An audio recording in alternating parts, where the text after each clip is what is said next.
Glória a Deus. Vamos já fazer a nossa oração, pedindo que Deus fale conosco nessa manhã. Amém. Você pode orar juntamente comigo? Amém.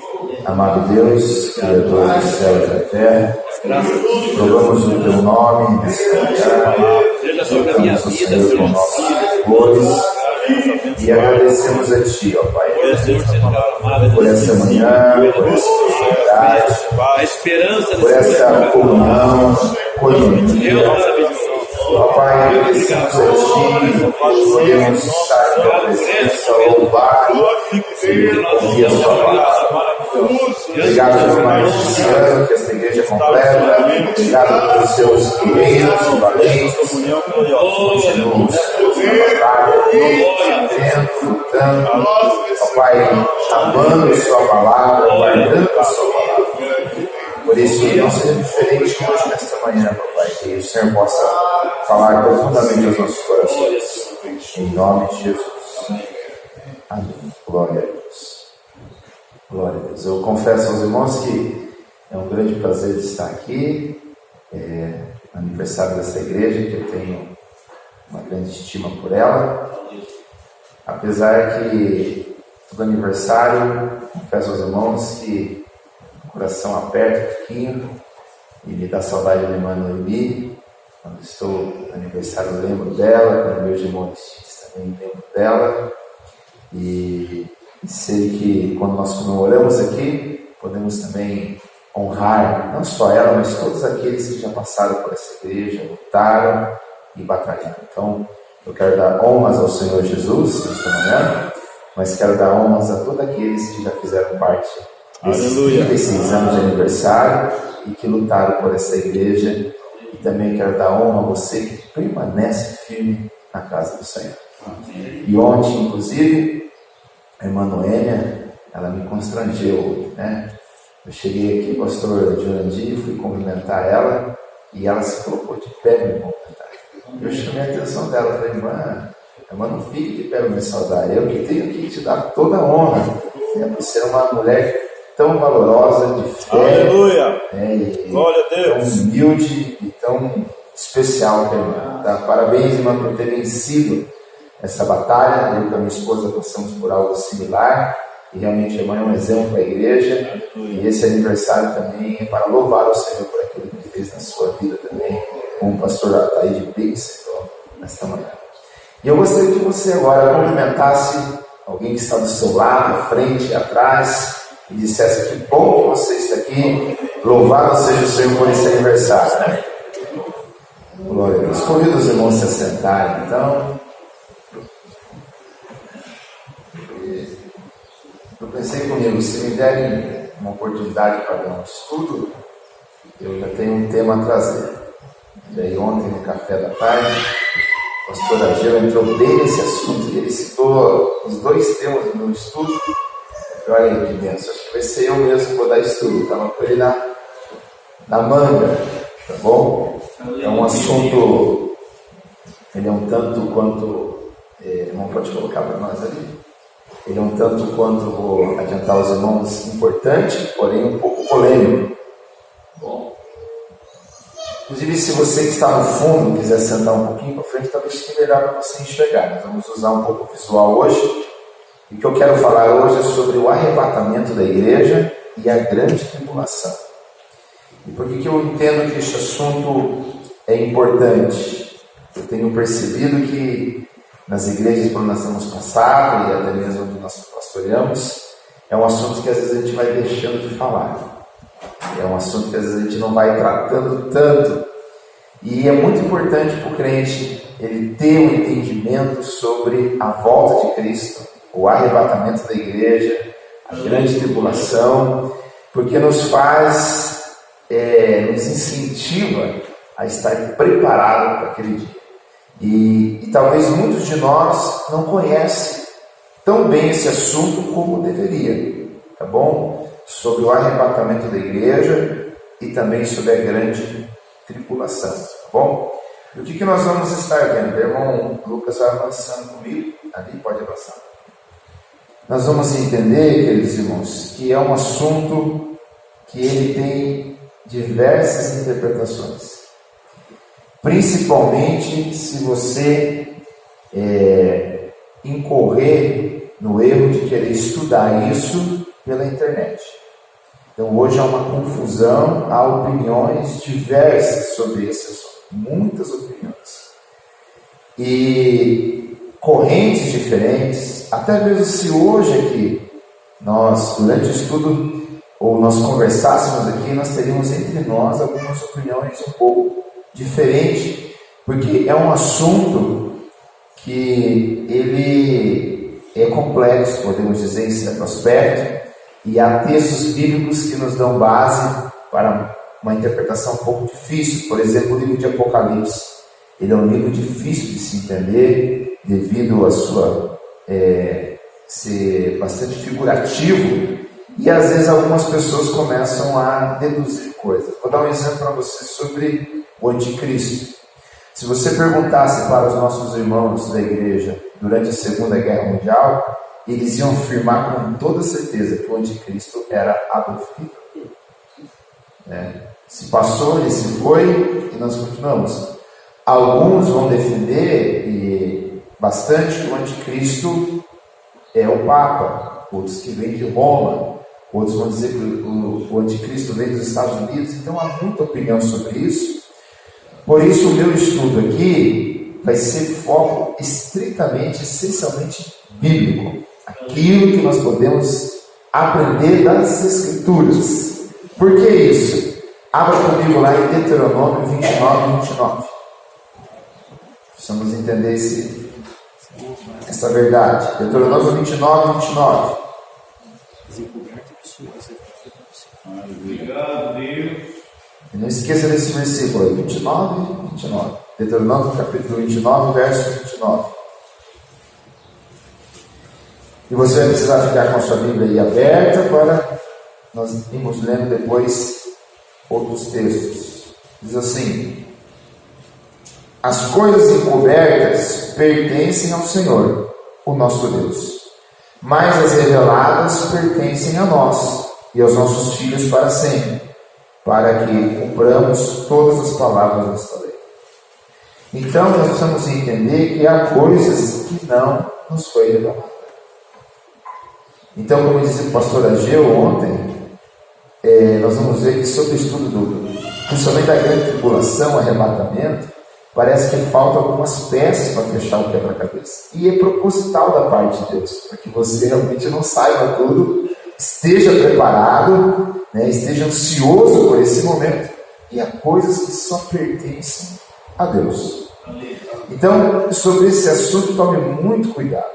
Então, você vai estudar ele, vai ter muita divagação. Vão dizer que são os Illuminatis, vão dizer que tem alguma coisa a ver com a maçonaria. Então, tem muita coisa que são deduções humanas, tá bom? Devem ser respeitadas, mas não podem, devem ser consideradas, mas não podem ser tomadas como verdade absoluta.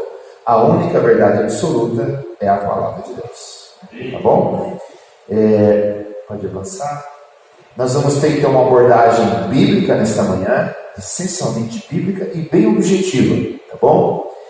Temos que tomar cuidado em considerar as demais interpretações que tem por aí. Até mesmo em nossa igreja temos livros que têm uma posição, e você vai ver às vezes alguns pregadores têm uma opinião diferente. E é um assunto que desperta muita curiosidade, mas bastante receio. O assunto sobre o fim dos tempos, irmãos, sobre a segunda volta de Cristo, sobre arrebatamento, sobre a grande tribulação, é um assunto que está dentro de um ramo do estudo da Bíblia que chama-se escatologia. A palavra escatologia, logia significa estudo, e escato vem do grego que significa fim. Então é o estudo do fim. Então é apenas uma parte da escatologia, tá bom? E é um assunto que é bastante curioso, desperta no mundo essa curiosidade. Quer ver? Eu peguei um recorte aqui, pode avançar? Um recorte de uma publicação no G1, no Globo.com. Olha lá. Crença no arrebatamento é uma colagem de textos bíblicos, dizem especialistas. Mas se você ler essa matéria que foi publicada no G1, que é um jornal de grande e importante circulação, vai falar sobre arrebatamento. vai falar sobre as opiniões, sobre a grande tribulação. Então é um assunto que mexe até os jornais. Mexe também bastante a parte cinematográfica, né? Então existem vários filmes. Tem um filme também, esse aí é um filme também que fala sobre o Apocalipse, o começo do fim, que vai tratar bem o início do arrebatamento. Então, o próprio Hollywood, a imprensa fala muito sobre os filmes, porque é uma coisa que aguça a curiosidade do homem. Tá bom? Então vamos lá, vamos falar primeiro sobre o arrebatamento. O que é o arrebatamento? Então vamos lá ao texto bíblico, 1 Tessalonicenses, capítulo 4, verso 13 e 17. Durante o estudo, se você tiver alguma pergunta, você pode perguntar, que o pastor Ageu e o pastor Jeremias vão responder. Mas alguma dúvida sua, aguarde também um pouquinho, talvez. Mas é aquele texto, espera um pouquinho, nós vamos chegar nele também. 1 Tessalonicenses 4, versículo 13 em diante. Vamos ler o 13 ao 17. Diz assim: Não quero, porém, irmãos, que sejais ignorantes acerca dos que já dormem, mas que não nos entristeçais, como os demais que não têm esperança. Cremos que Jesus morreu e ressurgiu. Assim também cremos que Deus tornará a trazer com Ele todos os que dormem em Jesus. Dizemos isto pela palavra do Senhor, que nós, os que ficarmos vivos para a vinda do Senhor, não precederemos os que dormem, pois o mesmo Senhor descerá do céu com um grande brado, a voz do arcanjo, ao som da trombeta de Deus, e os que morreram em Cristo ressurgirão primeiro. Depois nós, os que ficarmos vivos, seremos arrebatados com eles nas nuvens, para o encontro do Senhor nos ares, e assim estaremos para sempre com o Senhor. Portanto, consolai-vos uns aos outros com essas palavras. Por que eu escolhi esse texto? Porque é o único texto na Bíblia, que vai aparecer a palavra arrebatamento. Você vai encontrar outros textos que talvez dá a entender, mas não vai aparecer a palavra arrebatamento. Ele é o único.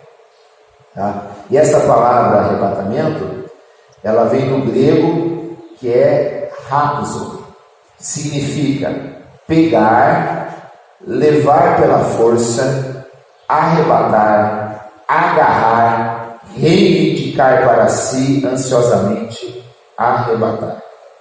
No inglês, ela é da palavra rapto.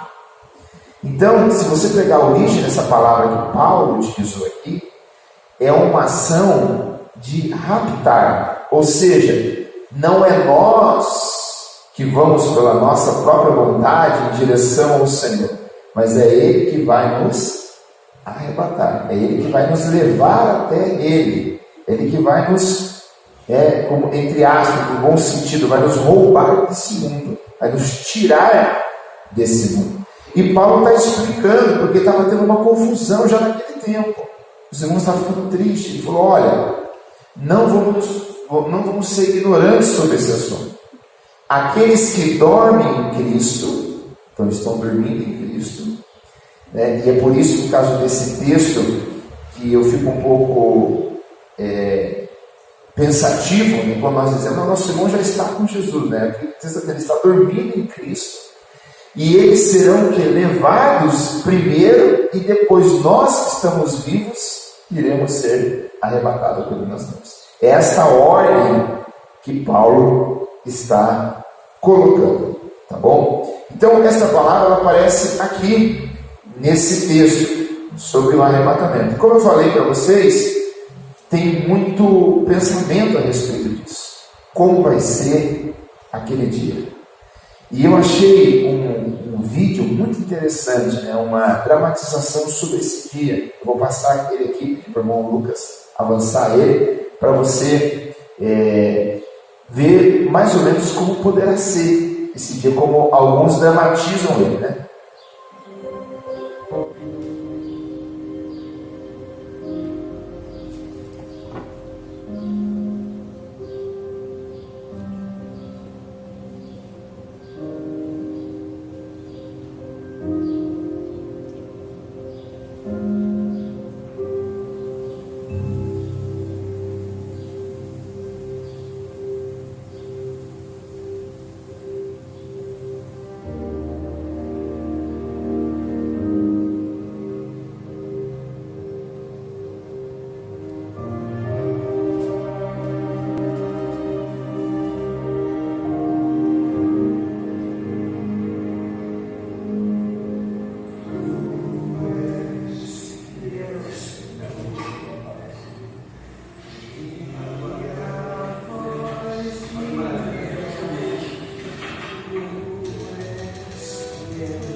Aí está bom. Não sabemos se vai ser exatamente assim, só que se for dessa maneira, imagine o grande alvoroço que isso vai causar. Onde eu e você temos que estar preparados para esse dia. A Bíblia diz que um será levado e outro ficará. E a grande pergunta nessa manhã: eu estou preparado para quando o Senhor vier buscar a sua igreja, arrebatar a sua igreja? Essa é uma encenação, mas é algo que faz nos pensar e nos faz nos refletir. Continuando então, agora vamos falar um pouquinho sobre a grande tribulação. Por favor, abra para nós a Bíblia em Mateus 24. Mateus capítulo 24. Então, o arrebatamento, ele é um evento em que o Senhor irá arrebatar da terra aqueles que estão em Cristo Jesus. Agora é a grande tribulação. Mateus 24, versículo 15 em diante. Diz assim a Bíblia: portanto, quando virdes que a abominação da desolação, de que falou o profeta Daniel, está no lugar santo, quem lê entenda, então os que estiverem na Judéia fujam para os montes. Quem estiver sobre o telhado não desça a tirar alguma coisa de sua casa. Quem estiver no campo não volte atrás a buscar as suas roupas. Mas ai das que estiverem grávidas e das que amamentarem naqueles dias. Orai para que a vossa fuga não aconteça no inverno nem no sábado. Pois haverá então grande aflição, como nunca houve desde o princípio do mundo até agora, e nem haverá jamais. Se aqueles dias não fossem abreviados, nenhuma carne se salvaria. Mas por causa dos escolhidos serão abreviados aqueles dias. Então, se alguém vos disser: olhai, o Cristo está aqui ou ali, não acrediteis. Pois aparecerão falsos cristos e falsos profetas, e farão tão grandes sinais e prodígios, que, se possível fora, enganaria até os escolhidos. Prestai atenção, eu vos aviso antecipadamente. Portanto, se vos disserem: olhai, ele está no deserto, não saiais. Ou olhai, ele está no interior da casa, não acreditais. Pois assim como o relâmpago sai do Oriente, e se mostra até o Ocidente, assim será também a vida do Filho do Homem. Onde estiver o cadáver, aí se ajuntarão os abutres. Então aqui é um relato, irmãos, sobre esse momento da grande tribulação. Alguns acreditam que esse texto está falando sobre a invasão do rei Tito, que invadiu Jerusalém. Porém, o texto está dizendo que essa aflição nunca houve na terra e nunca haverá. Então, a aflição que houve quando se invadiu Jerusalém não foi a pior da história da humanidade. A própria Segunda Guerra foi pior. Então, aqui é bem provável que está falando de algo que ainda vai acontecer. Que seria essa grande e terrível tribulação que o Senhor teve que cortar os dias, porque senão até os escolhidos não iriam resistir. Avance um pouquinho. Então, a tribulação será um período de grande tormento e assolação, como nunca se viu antes e nunca haverá, no qual haverá a ação do anticristo e de Satanás, bem como a execução dos juízos de Deus descrito em Apocalipse, precedendo o grande e terrível dia do Senhor. É normalmente aceito que é um período de 7 anos, sendo 3 anos e meio chamado tribulação e 3 anos e meio chamado de grande tribulação, cuja transição é marcada pelo rompimento da aliança do anticristo. Onde nós vamos ver isso? Nós vamos ver claramente na profecia de Daniel. Ele vai dizer isso das semanas de Daniel, que vai dizer que é esse rompimento, né? O iníquo vai romper o acordo que ele fez, então verá essas semanas, que as semanas de Daniel, você somando ela, vai dar 3 anos e meio. Então, isso é o que é bastante aceito e tem bastante evidência bíblica para isso. Tá bom? Para isso. Vamos ver agora, pode passar. Até aí, tudo bem. O pastor já ouviu falar sobre arrebatamento, eu já ouvi falar sobre a grande tribulação, que nós vamos ver com mais detalhe como ela vai ser, os detalhes dela, mas a grande questão que gera dúvidas e polêmica são essas duas perguntas aqui, irmãos, que nós precisamos entender elas. Primeira pergunta, que daí começa a gerar as dúvidas, pode avançar. O arrebatamento ele ocorre antes, durante ou depois da grande tribulação? Essa que é a grande questão. E a outra pergunta é: a igreja vai passar pela grande tribulação ou não? E aí, irmãos, começa a grande questão. Se o arrebatamento ele vai ocorrer antes da grande tribulação, no meio da grande tribulação ou ao final da grande tribulação. E daí, a igreja do Senhor vai passar pela grande tribulação ou não vai passar? E daí as opiniões elas se divergem. E por isso é bom esse estudo para nós entendermos isso. Pode avançar. Vamos fazer uma análise bíblica aqui. Primeiro lá. Vamos abrir então em Daniel capítulo 9. Daniel capítulo 9. Quando se fala em Antigo Testamento, irmãos, o profeta que mais fala da escatologia do fim dos tempos é Daniel.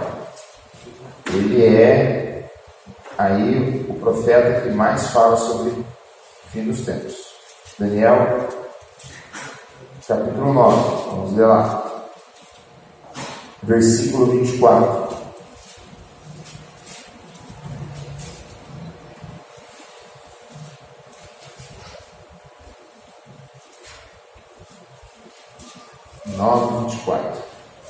Até o versículo 27. Quem pode ler para nós? 70 semanas estão determinadas sobre o teu povo e sobre a tua santa cidade, para extinguir a transgressão e dar fim aos pecados, e para expiar a iniquidade e trazer a justiça eterna e selar a visão e a profecia, para ungir o santo dos santos. Então, irmãos, aqui, ó. Então, 70 semanas estão determinadas. Mas para quem então as 70 semanas? O que está dizendo ali? Por fim ao pecado. Por fim ao pecado. Isso, mas para quem que está determinado as 70 semanas? Ao teu povo. Então, o primeiro entendimento que tem aqui é que alguns vão defender que essas 70 semanas nós vamos aqui ler depois, elas estão destinadas ao teu povo. Quem que é o povo de Daniel? O judeu. Então, esse é o primeiro ponto que tem que ser considerado. Vamos ver o próximo versículo, 25. Pode ler, por favor? Sabe e entende, desde a saída da ordem para restaurar e para edificar Jerusalém, até ao Messias, o príncipe, 7 semanas, e 62 semanas, as ruas e as tranqueiras se reedificarão, mas em tempos angustiosos. Então está dizendo aqui, ó, então ele diz, ó, até a ordem para restaurar, né, para edificar Jerusalém, até o ungido, ou seja, o príncipe, são 7 semanas, ok? E 72 semanas. Então dá quanto? Quanto que dá? 62 mais 7. 61. Dá 69 semanas. Só que não são semanas como nós estamos acostumados, né? Oi? Isso, são semanas de anos, são semanas proféticas. Então, se você pegar a ordem dada para restaurar Jerusalém, e se você contar sobre isso, sobre a questão aqui desse período profético, vai dar exatamente esse período. Aí, continuando ali, verso 26. E depois das 62 semanas será tirado o Messias, e não será mais. E o povo do príncipe que há de vir destruirá a cidade e o santuário. Então, ó, o povo do príncipe, que há de vir, então ele há de vir, o povo desse príncipe, que daí aqui acredita que é o anticristo, que há de vir, destruirá a cidade e o santuário. Foi o que aconteceu ali em Jerusalém em 70 depois de Cristo. Pode continuar? E o seu fim será com uma inundação, e até ao fim haverá guerra. Haverá guerra. Estão determinadas assolações. Assolações. Verso 27. e ele afirmará um concerto com muitos, por uma semana. Por uma semana. Então, em uma semana, ele vai ter um acordo com muitos. E na metade da semana fará cessar o sacrifício e a oferta de manjares. E sobre a asa das abominações virá o assolador. E isso até a consumação. E o que está determinado será derramado sobre o assolador. Então, se eu considerarmos que a semana é a semana profética de anos, então uma semana dão 7 anos. Então está dizendo aqui, por uma semana, mas na metade, 3 anos e meio. Ok? Ele fará cessar o sacrifício e a oferta de cereais. E sobre a asa da abominação virá o assolador. Então, muitos, com base nesse texto, acreditam que aqui, nesses 3 anos e meio, haverá esse acordo e vai se manifestar, então, terrivelmente o anticristo e virá, então, a grande tribulação. Mas você já pode perceber que não é uma coisa muito simples de interpretar. Está falando sobre semanas, que são anos, né? Então, aqui há uma visão de Daniel a respeito disso. Vamos ver um próximo texto lá. Daniel capítulo 12, versículo 1 ao versículo 4.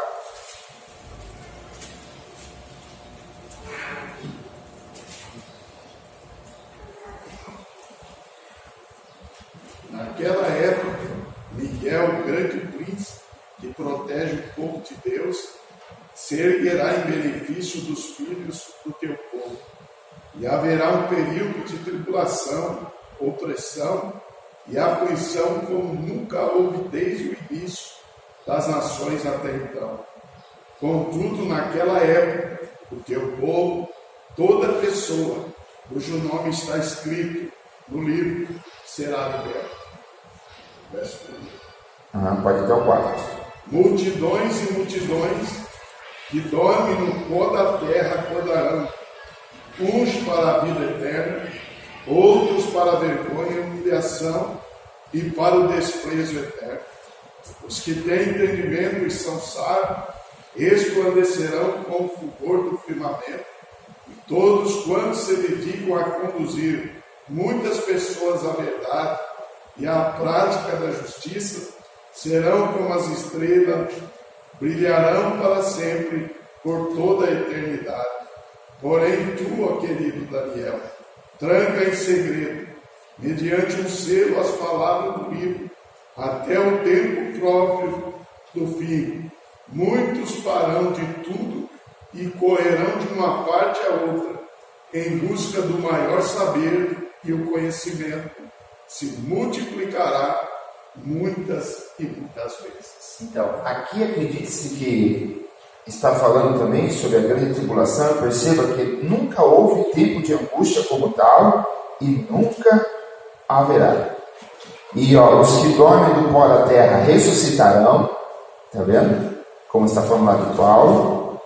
E uns para a vida eterna, e outros então também para a vergonha e desprezo eterno. Os que foram sábios resplandecerão como o fulgor do firmamento. Verso 4, está dizendo, feche essas coisas até o fim do tempo, muitos vão correr de uma parte para outra, e o conhecimento ou a ciência se multiplicará. Parece muito similar ao nosso tempo, né? Quando você vê indo de um ponto para outro do mundo sem parar, né? Aviões, meios de transporte modernos, e a ciência tem se multiplicado de uma forma inigualável. Porque a tecnologia avançou nos últimos 50 anos, irmãos, a humanidade toda não avançou antes.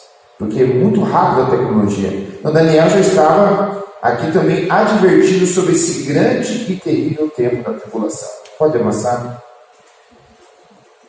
Vamos, Mateus nós já lemos, vamos para o próximo texto. 1 Coríntios capítulo 15.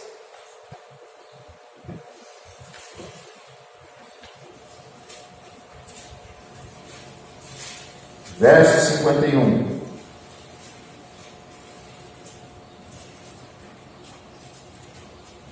Primeiro Coríntios 15, verso 51. O apóstolo Paulo escrevendo dizendo: Eis que vos digo um mistério. Na verdade, nem todos dormiremos, mas todos seremos transformados. Num momento, num abrir e fechar de olhos, ao soar da última trombeta. Pois a trombeta soará e os mortos ressurgirão incorruptíveis, e nós seremos transformados. Pois convém que aquilo que é corruptível se revista de incorruptibilidade, e aquilo que é mortal se revista de imortalidade. Então também ele está falando sobre o dia da última trombeta. Agora vamos para a 2 Tessalonicenses, capítulo 2.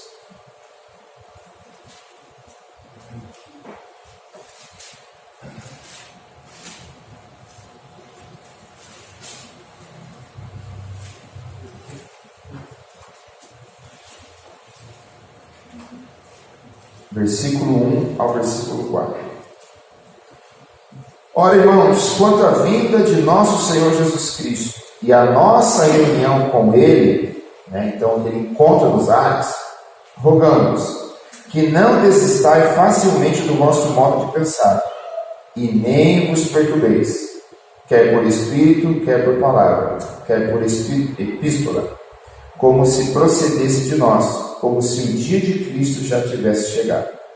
Ninguém, preste bem atenção no verso 3, ninguém de maneira alguma vos engane, pois isto, ou seja, esse encontro dos Senhor dos ares, não acontecerá sem antes que venha a apostasia e se manifeste o homem do pecado, o filho da perdição. Ele se opõe e se levanta contra tudo que se chama Deus ou é objeto de culto, de sorte que se assentará como Deus no templo de Deus, querendo parecer Deus. Então, quando eu pego esse texto, ele está dizendo que o encontro dos ares não vai acontecer sem antes se manifestar o anticristo. Então, aqui, irmãos, começa a dificultar, como eu disse para você, porque aqui está me dando a entender que primeiro se manifesta o anticristo, e Daniel falou que o anticristo vai se manifestar fortemente no meio da tribulação, e depois disso que vai vir o encontro dos ares. Então, se eu pegar só esse texto aqui, eu vou entender que a igreja vai passar pela tribulação, e aqueles vão permanecer fiéis para poder encontrar com o Senhor nos ares. Então, esse é um texto que já nos gera que está dizendo que o anticristo vai se manifestar primeiro. E Apocalipse 13, vamos lá, versículo 1 ao versículo 8. Diz assim, Apocalipse 13, do 1 ao 8. Eu vi subir do mar uma besta que tinha 10 chifres e 7 cabeças. Sobre os seus chifres tinham 10 diademas, e sobre suas cabeças um nome de blasfêmia. A besta que vi era semelhante ao leopardo, com pés como de urso e a boca como de leão. O dragão deu-lhe o seu poder, o seu trono e grande autoridade. Então vi uma de suas cabeças como golpeada de morte, mas a sua chaga mortal foi curada. Toda a terra se maravilhou, seguindo a besta. E adoraram o dragão que deu à besta sua autoridade. E adoraram a besta, dizendo: quem é semelhante à besta? Quem poderá batalhar contra ela? Foi-lhe dada uma boca para proferir arrogâncias e blasfêmias, e foi-lhe dada também autoridade para continuar por 42 meses. Então pegue 42 meses. Se você pegar 42 meses e multiplicar por 30, dá quanto?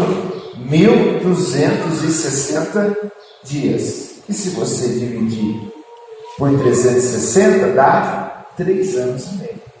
Exatamente como Daniel falou, na metade da semana. Na metade da semana. E abriu a sua boca em blasfêmia contra Deus para blasfemar do seu nome, do seu tabernáculo e dos que habitam no céu. Também foi-lhe permitido fazer guerra aos santos e vencê-los. Então aqui, irmão, esse texto também já vai nos dar um questionamento. Se for permitido fazer guerra aos santos, quer dizer que a igreja está na terra durante essa guerra do anticristo. Está vendo como é complexo, dizendo para os irmãos?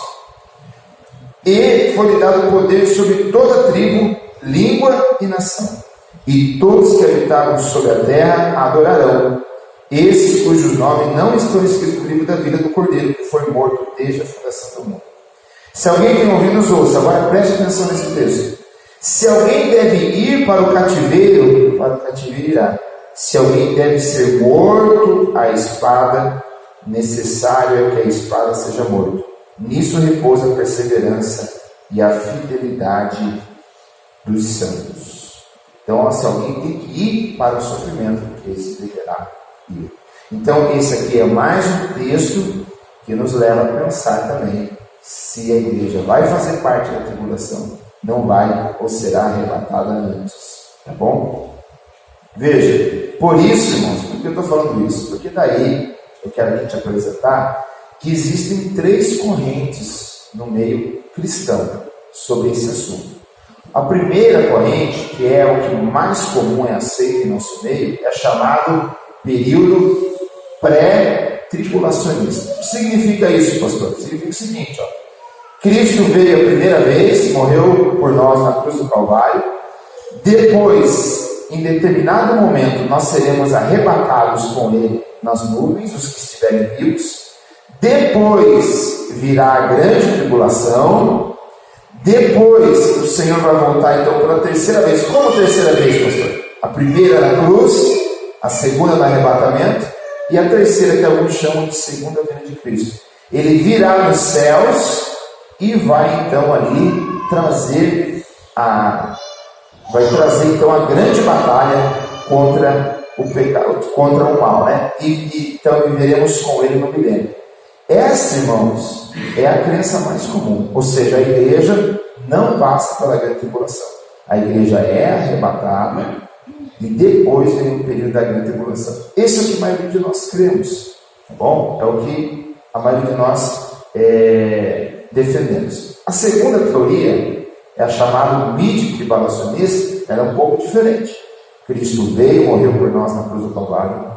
Verá a tribulação, ou seja, os 3 anos e meio. Aí a igreja vai ser arrebatada. Depois virá a grande tribulação. Aí depois Cristo virá para julgar, né, as nações e o grande milênio.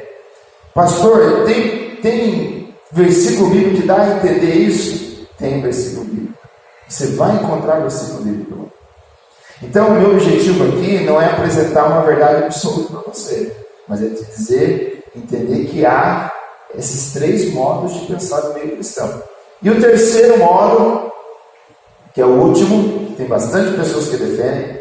Cristo veio, primeira vez, vai vir a grande tribulação, com a manifestação do anticristo, ou seja, a igreja vai passar pela grande tribulação, virá o arrebatamento, depois Cristo vem para julgar as nações e depois o milênio. Irmãos, por que alguns defendem isso? Pelo sentido que a igreja ela sempre passou por muitas tribulações. Os santos foram mortos à espada, foram perseguidos, e por que agora então ela seria poupada deste grande sofrimento? Então o texto de Apocalipse que eu li dá margem para isso, dizendo que os santos irão sofrer a grande tribulação. Ou seja, o livro de Mateus diz, olha, se não fosse poupado o tempo, até os escolhidos não sobreviveriam. Dá margem para este entendimento. Mas há outros versículos que dão margem para o primeiro entendimento. Quer ver um exemplo? Dar um exemplo para os irmãos? Vamos pegar Daniel capítulo 12, versículo 1. Daniel 12, versículo 1.